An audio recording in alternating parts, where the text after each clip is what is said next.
Miqtë e mi ju përshëndes, sot jemi në një palestër për të folur për dance. Jemi të Time for Dance me disa vajza shumë simpatike të vogla të cilat mësojnë që të kërcejnë që në moshë të vogël. Pranë meje është Amela Aga, e cila është balerin, por dhe mësuesja e këtyre balerinave të ardhshme të vogla, që nesër pas nesër mund të do jenë në fushën e kërcimit, por edhe kërcimi është dhe pasion që mund të mësoj njeriu për shef apo jo? Po, sigurisht. Në këtë moshë kaq të vogël, niset për pasion. Po, sigurisht, edhe baleti është një lloj arti që jep gjendjen shpirtërore të fëmijëve, emocionale, sigurisht të lidhur me ritmin dhe duke performuar qoftë në skenë dhe këtu neve sot kemi grupin më të vogël që ka lidhje gjithmonë me përrallat, me ato që ato gjënden më afër. Dhe kjo mosh, kjo grup mosh, filloj me ushtrimet, por sigurisht ushtrimet janë si kur lëvizim krahët si një flutur, si vrapojmë bukur princeshat, si ecim bukur. Këto janë hapat e para.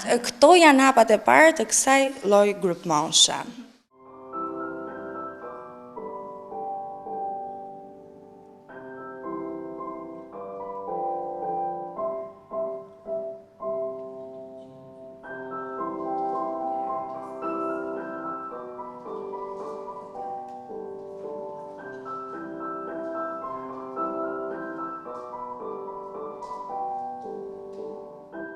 Cila është mosha ideale për të marrë pjesë në një kurs dansi? Fillimet janë mirë, është mirë që sa më shpejt, që në moshën 3 vjeç, sigurisht që bëhet edhe shkëputja nga prindri, që fëmia 3 vjeç mos të kërkojë prindrit, por i bën mirë sepse zhvillon shumë intuitën dhe bota e tyre shpirtërore dhe ato që ato përmbajnë shpaloset me lëvizje.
Përveç kërcimit është një mënyrë dhe sociale, sepse këtu takohen me njëra tjetrën për të mësuar edhe kërcimin që është një formë edhe komunikimi me anë të trupit. Po, sigurisht, është kryesore kjo, pasi ato rinë dhe me njëra tjetrën, ushtrojnë me njëra tjetrën, kërcimi nuk është vetëm individual, por është në grup, performancat janë në grup, dhe sigurisht që gjithmonë në fund e shpalosim me një koncert që bëjnë.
çfarë teknikash të tjera mësojnë fëmijët në grup mosha e vogël? Teknika e parë dhe kryesore që përdoret dhe në të gjithë botën është sigurisht baleti klasik. Pozicionet e duarve, pozicionet e këmbëve dhe këtë lloj pozicione që janë ndërkombëtare, mundohemi që fëmijëve t'ia sjellim sa më afër dhe ta kuptojnë sa më mirë në botën e tyre. Nëse do lëvizin krahët, normalisht ka një pozicion që është i dyti, por sigurisht ato nuk munden ta mbajmë gjithkohës këtu, atëherë ne e bëjmë si flutur. Ose dhe shumë mënyra të tjera. Kështu mundohemi që t'ja bëjmë sa më të thjeshtë.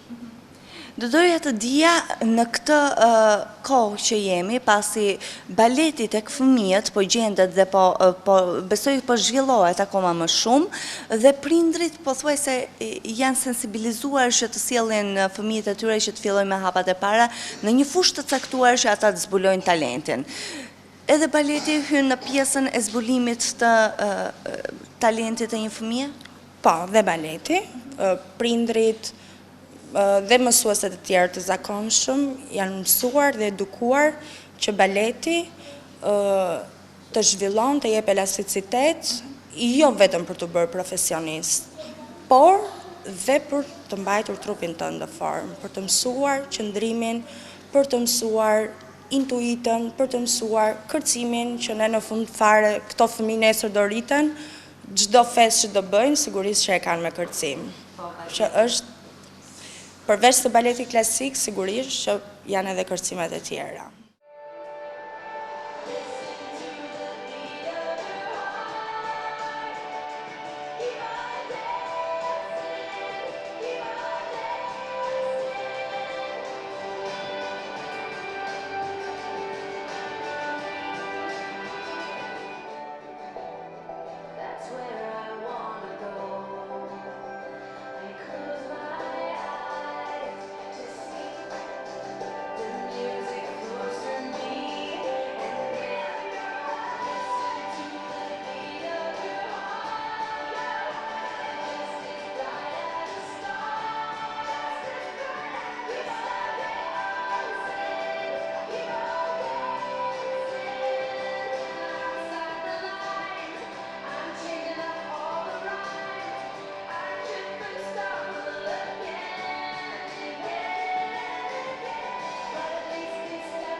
Si përfundim do doja që të na jepje disa këshilla kryesore një profesioniste si ju që i jepni prindërve për fëmijët, por edhe shpesh këshilloni fëmijët e vegjël për sa i përket fushës së baletit. Këshilla ka shumë. Përgjithsisht e filloj që nga veshja, që nga flokët e mbledhura bukur, këpucët e dura, pupat e baletit që i themi, getat, veshjet. Ka një rëndësi të madhe. Sigurisht, ka. Që kur vim këtu në palestër, pastaj në performanca, po, është patjetër e detyrueshme.